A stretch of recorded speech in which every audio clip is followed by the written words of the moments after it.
Delog. In 1993, I spent 7 weeks in Dharamsala, the Tibetan community in North India. Arriving in Dharamsala was a delight after busy Delhi, so I decided to stay there the rest of my time alone.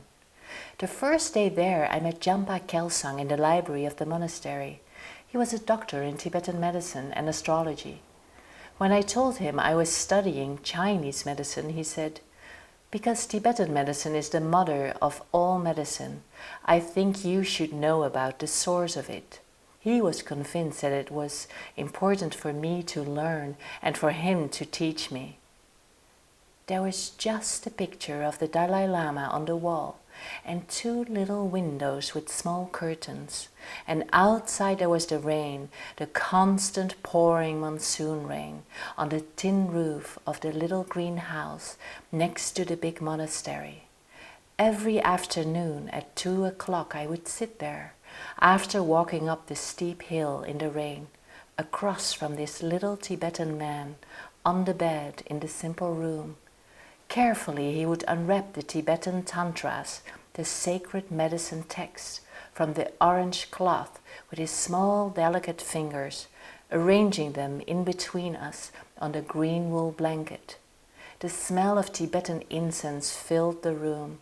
Traditional Tibetan butter tea warmed on the stove for afterwards. "Here, give me your pulse first," he commanded me each day. And I reached my left palm towards him as he so gently laid his 3 fingers one by one on my pulse. First the index finger, closest to my wrist, reaching for my heart. Then the middle finger on the second position, with a little more pressure, reading liver and gallbladder. Then his ring finger, reaching for the deepest position, my kidneys, the deep waters.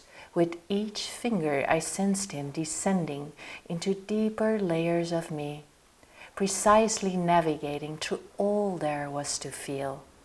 Never before had my pulse been taken so carefully, with so much depth and attention.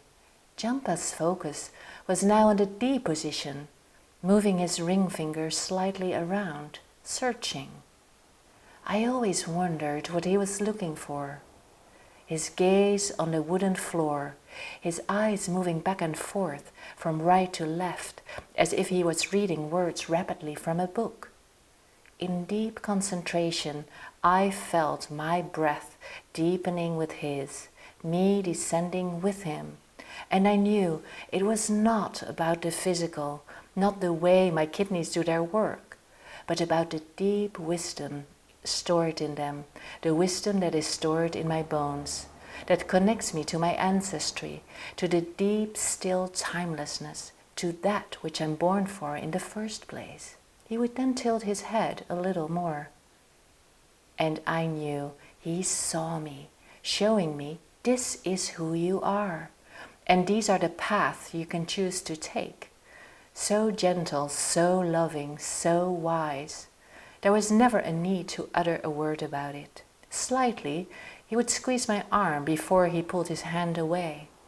And then he would take a deep breath, and he would start, long mumbling words for an hour and a half, words I couldn't make sense of, reciting the tantras in Tibetan, moving his head rhythmically up and down, a sacred transmission. "Your consciousness will get it anyway," he would say. It was about Tibetan pulse diagnosis, so different from the pulse diagnosis I had learned in Chinese medicine. And this is where I heard it for the first time, the word Delog. He just had finished explaining to me how to diagnose the pulse of someone who is dying.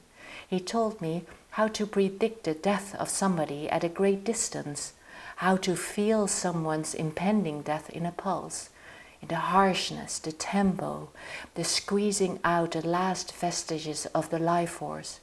He talked about the desperate attempt of blood to hold on to the veins of life, the division of that which was normally so interwoven, the tearing out of memories, of lessons lived, of food eaten, of flesh growing, while spirit was leaving the body.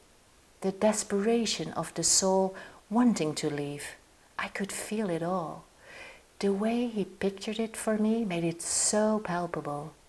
I remember just trying to understand what he was saying and wondering if I would ever be able to feel the pulse that way myself, when he changed the subject slightly and started talking about Tibetan women who die and stay dead for a few days, then come back and give reports from the other side. They consciously leave their body, accompanied by a guide. What did you say? Delog? Yes, it literally means returned from death in Tibetan. Fascinated, I looked at his face while he gestured with his hands what it would look like. How her body is carefully watched over by others.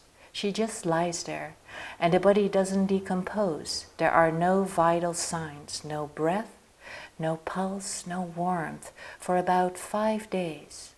Like, really dead? I hesitated, feeling ridiculous saying it out loud. You are either dead or not dead, but not just a little bit dead, temporarily dead. He nodded and told me in his broken English it would be announced weeks before in dreams or meditations, so others could meditate alongside her.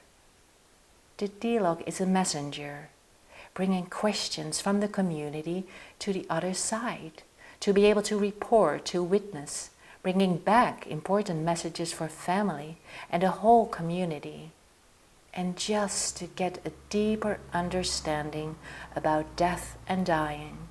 They roam around in the afterlife. Bardo, the Tibetans call it, the in-between state. Bardo is the place where every desire, every pain, every wish, every power, all the attachments to earth are experienced. It is the place of the great distraction, where your soul lets go of the old attachments to earth, your old identity, on your way to the pure, the crystalline realms. Jampa said that we all spend 49 days in Bardo, from the moment that we leave our body at death until the moment that we enter our new life or the pure realms. One moment she might endure the most hideous torments of hell, or she'll meet virtuous persons on their way to a pure realm, or she'll find herself in a god realm. Usually they seem just ordinary people in their daily life. Always women? I asked, and Jampa paused. His expression changed. It was like he was able to look straight into my future.